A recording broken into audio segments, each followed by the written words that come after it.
At Beacom 60 Howard Street, Compton Lakes. I think you need a hard wire link up here because, I mean, this is going on for a year. If you could just put a jack over there and run a wire, it would work much better. And since we came in, the whole time, the microphone's feeding back. I don't know whose is, but it's going through the room. And it's really high pitched, so if you have good hearing, you can hear it. I had a couple of questions. It came to my attention that the borough purchased a brand new car for the OEM, and I was wondering why the police department wouldn't get a new car and the OEM received a car going out of service from the police department.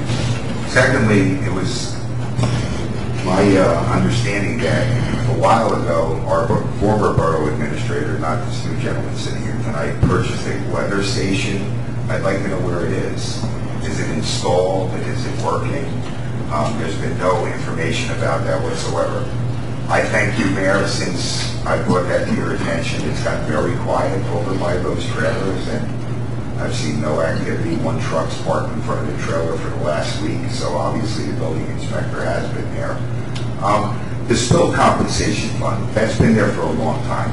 But how does that help the residents that are in the buffer zone, in the zone in between the plume and the new findings of PCE coming down the brook that's not on their property, but continues to degrade the property values in our community? And it's the whole community. The stigma is the whole community. And until you guys unite and stand up and fight this company as a whole, instead of, you know, backing them up and thinking they're doing a good job, this is not, the work they're doing is unacceptable. It's totally unacceptable. This town, you need to stand up. You need to pass a resolution saying that you're in support of the residents and you want a full-scale cleanup done now. Not 10 years from now, not 15 years from now, not another 20 years from now.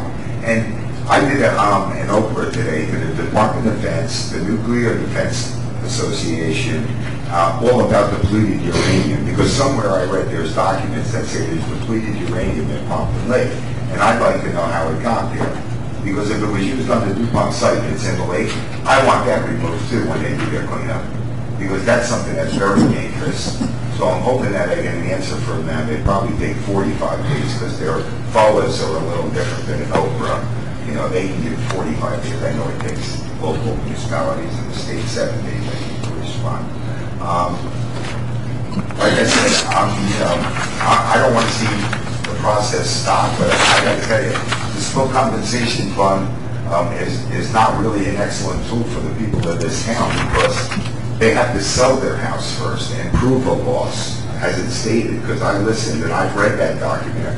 I knew about that for a long time, and we've spoken about it.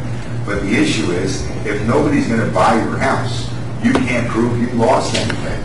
So then how do you collect? Even with a responsible party or without. And then what happens to the people who were tricked by the DuPont Corporation into signing a blanket release saying that you could never sue again if we give you $950 to close your well? And they made it so that if you sneezed in the wrong direction, you could never sue them again. Those people who live in the plume, longtime residents, have no option at all to get it from the polluter, have exhausted all their avenues. So there needs to be a mechanism that the entire community of Pompton Lakes can get a natural resource damage claim against the DuPont Corporation to make this town whole again.